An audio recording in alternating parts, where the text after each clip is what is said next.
My mother-in-law left my 8-year-old son alone at home. "Mom, I'm alone, come!" My son called me and cried. So I came back immediately, and then the next day when she came back. The call came to me in the middle of the night. I was groggy, disoriented by the time difference, and almost ignored it until I saw the name on the screen, Jake. My 8-year-old son. I answered immediately. "Jake? What's wrong?" His voice was shaking. "Mom, I'm alone. Come!" I sat up so fast I almost knocked my phone out of my hand. My mind struggled to catch up. "Alone? What do you mean, alone? Where's Grandma?" "She left yesterday. She said she was going to the store, but she never came back. I waited, but she never came back. I don't know what to do." The fear in his voice made my stomach turn. I checked the time. If he meant yesterday, he had been alone for over a day. My 8-year-old had been abandoned and I was on the other side of the country. "Jake, listen to me. Are you okay? Are the doors locked?" "Yes, but I'm scared. It's dark and I don't know where she is. I don't know what to eat." His voice broke at the last word and I could tell he was trying not to cry. My mind was racing. I had left on a business trip 3 days ago. Emily, my wife, had been called away at the last minute for an emergency at work, so we had agreed to leave Jake with her mother, Carol. It wasn't our first choice. Carol wasn't the most reliable person, but it was only going to be for a few days. We figured she could handle looking after her grandson for a while. Now she was gone and my son had been alone for over 24 hours. "Jake, I want you to listen to me, okay? You're doing great. Just stay inside, keep the doors locked, and don't answer if anyone knocks. I'm coming home right now. I'll be there as soon as I can. Okay." His voice was small. I forced myself to remain calm for his sake. "Do you have water? Do you remember how to make a sandwich?" "Yeah. But I don't want to be alone." "I know, buddy. I'm coming. Just hang on." As soon as I hung up, I sprang into action. I pulled out my laptop and booked the next available flight home. The earliest one left in 3 hours. I'd have to hurry, but I could make it. I grabbed my things, threw everything into my bag, and texted Emily. She was still tied up at work, but she needed to know. Then I hesitated before dialing another number, my sister Megan. She answered almost immediately. "Chris? What's up?" "I need a favor," I said, already on my way to the door. "Jake's in trouble." That was all it took. Megan didn't ask any questions, just told me to keep her posted. If I needed backup, she'd be there. As I got into the cab to the airport, my heart was pounding. Carol had left my son. I didn't know why, and honestly, I didn't care. All I knew was that when I got back, she would have to answer for it. The flight felt endless. I sat there clutching my phone and watching every minute go by. I kept thinking about Jake sitting alone in that house, scared, hungry, waiting. How could Carol have just left him? Was she even planning on coming back? I tried calling her, but her phone went straight to voicemail. I tried again. Same thing. My mind was spinning in 1,000 directions. Was she hurt? In the hospital? Dead in a ditch somewhere? Or more likely, was she just the same selfish person I'd always known her to be? Carol had never liked me. She barely tolerated me for Emily's sake, always making passive-aggressive comments about how I worked too much, or how I took Emily away from her. But to abandon her own grandson? That was a new low. Somewhere in the Midwest, my phone buzzed. A text from Megan. I called Carol's neighbors. No one has seen her since yesterday. Her car is gone. What the hell is going on? I stared at the screen. If her car was gone, that meant she had left on purpose. But where to? And why leave Jake like that? I replied, I have no idea. I'll be home in a couple of hours. If you don't hear from me, check on Jake. As soon as we landed, I sprinted off the plane, not caring if I pushed past people. I grabbed the first cab I could find and gave the driver my address. When we pulled up to my house, I barely let the car stop before I jumped out. I ran up the porch steps and unlocked the door with shaking hands. "Jake," I called. I heard running footsteps, and then Jake ran into me, wrapping his arms around my waist. "You came," he murmured into my shirt. I held on to him, feeling the tension in his small body. He had probably been holding it together the whole time, trying to be brave. "I told you I would.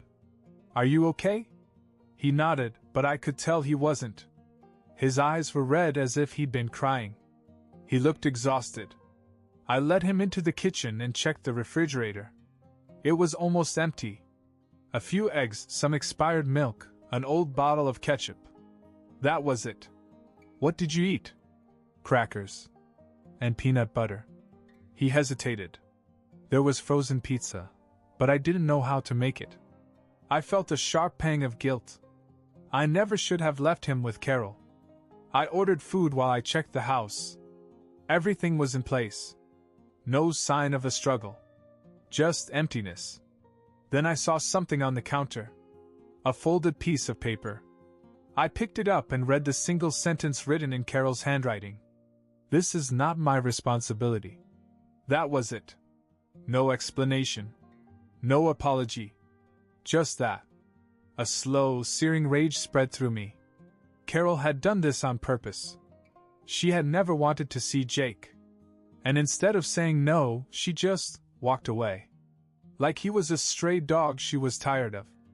I took a deep breath and tried to control my anger. Jake didn't need to see me like this. The doorbell rang. I expected it to be the food delivery, but when I opened the door, I froze. It was Carol.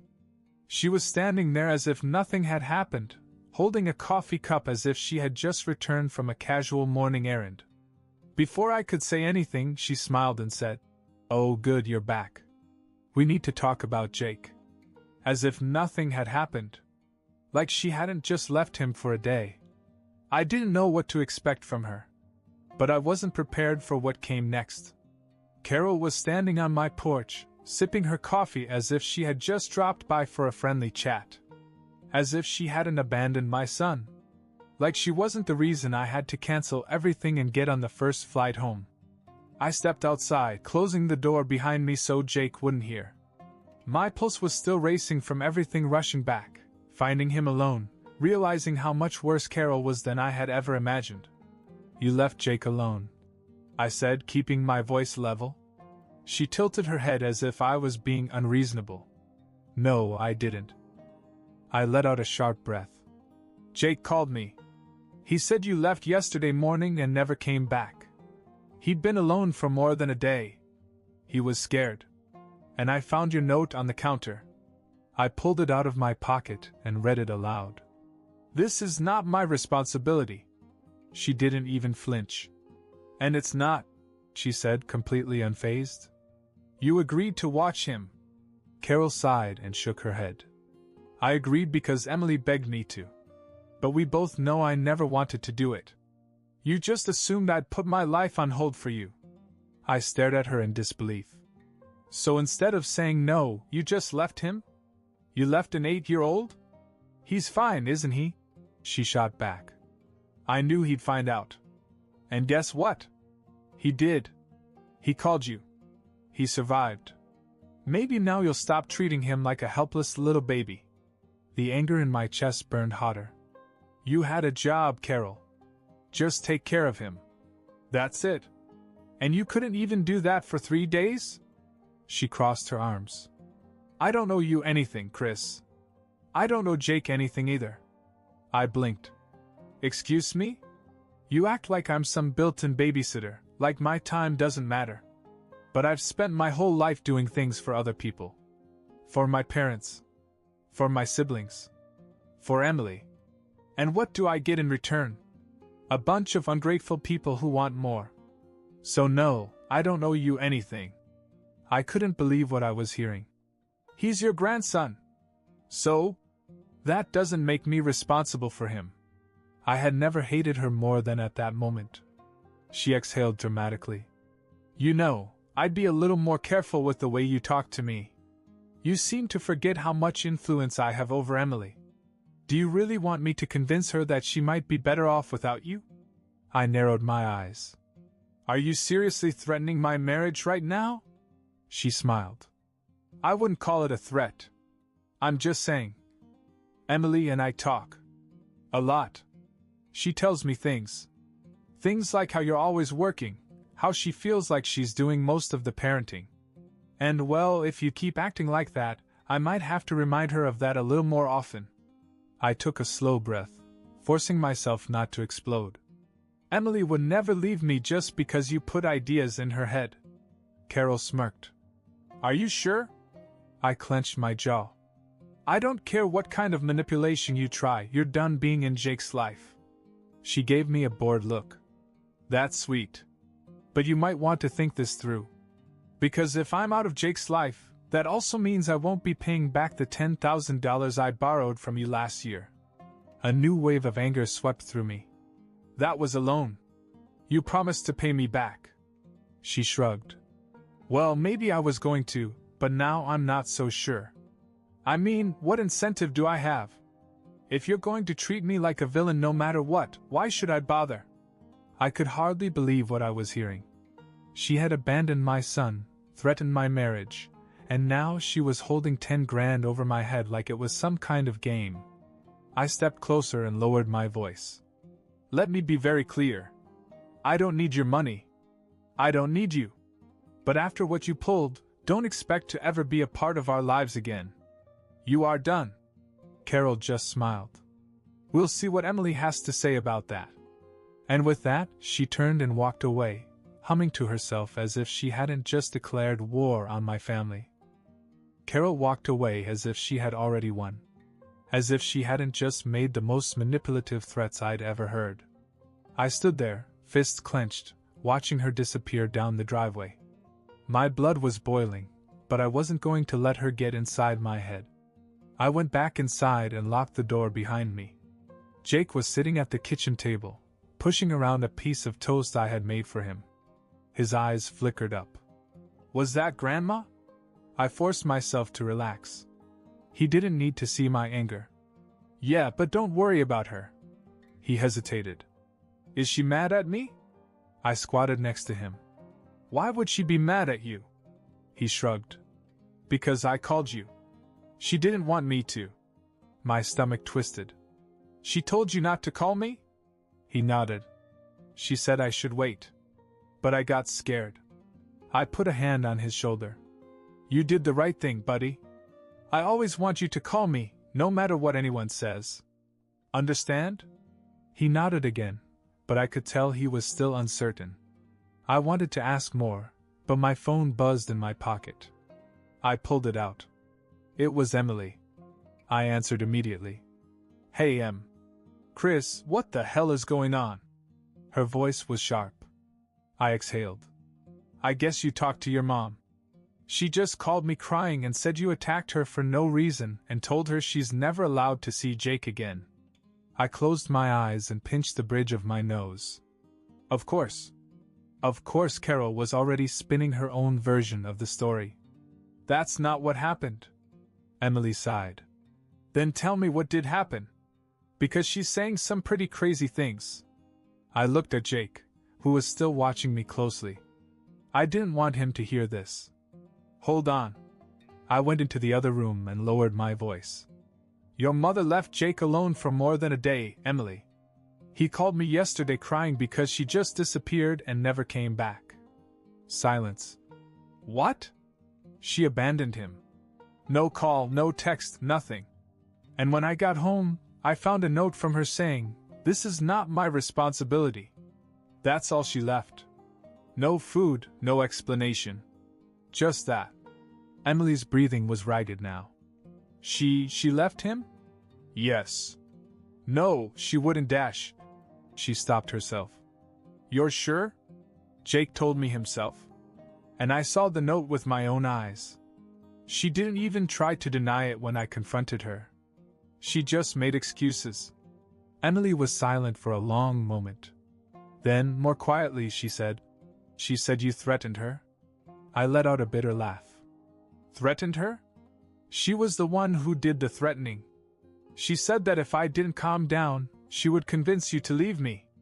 And then she said she wouldn't pay back the $10,000 she owes us. Emily inhaled sharply. She said that? Yes. Word for word. More silence. Then, finally, I need to talk to her. Emily, no. Chris, I need to hear it from her. She'll lie to you. Emily hesitated, and I could hear the conflict in her voice. I can't believe she would do that. But I can't believe you'd make it up either. I need to hear it for myself. I clenched my jaw. Fine. But don't let her twist things around. She abandoned our son. And I don't care what excuses she makes, I'm done with her. Emily didn't immediately respond. Then she finally said, I'll call you after I talk to her. The line went dead. I dropped the phone on the table and ran a hand through my hair. This was just what Carol wanted. She was playing her games, trying to get Emily on her side. I had a bad feeling this wasn't over. Not even close. I paced the kitchen, waiting for Emily to call back. Every second felt like an hour.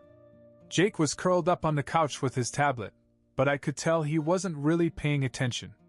He kept glancing at me, sensing the tension in the air. When my phone finally rang, I immediately grabbed it. Well? Emily's voice was tense. She admitted it. I stopped pacing. She what? Not in those exact words, but yes. I confronted her, and she tried to dance around it at first, saying she didn't think it was a big deal. But when I pressed her, she finally said, well, I knew Chris would come running back the second Jake called him, so what does it matter? I gripped the phone tighter. She planned this? Emily let out a shaky breath. I think so. I couldn't believe it. This wasn't just negligence. This wasn't a mistake. This was deliberate. Emily went on, her voice thick with emotion. She said she did it to prove a point. That we were expecting too much of her.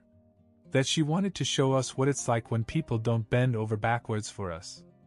I rubbed my temples. She used our child to make a point? Yes. I sat down and let that sink in. I had always known Carol was selfish, but this was different. This was malicious. Emily sniffed. She kept trying to turn it around on me, saying that I was letting you control me and that family should come first. That I should see things from her point of view. I scoffed. Her perspective? What perspective justifies leaving a child alone for more than a day? I know, Emily said. That's when I told her we were done. I froze. You did? Yes. Her voice cracked a little. I told her she wasn't welcome in our lives anymore. That she'd never see Jake again. And you know what she said? I braced myself. What? Emily let out a bitter laugh. Fine. But don't come crawling back when you need money. I blinked. The money? The 10 grand she owes us? Yep. She acted like it was hers to give, like we were the ones depending on her. I shook my head in disbelief. Unreal. Emily sighed. Chris, I should have listened to you before. I kept thinking she was just difficult, but she's actually dangerous. She doesn't care about anyone but herself. I exhaled, finally feeling the tension leave my chest. I know this hasn't been easy for you. It wasn't, she admitted. But Jake comes first. Always. I felt a rush of relief. Emily was with me on this. We were finally done with Carol. Then, just as I was about to reply, my phone buzzed again. A new text message. From a number I didn't recognize. I opened it, and my blood ran cold.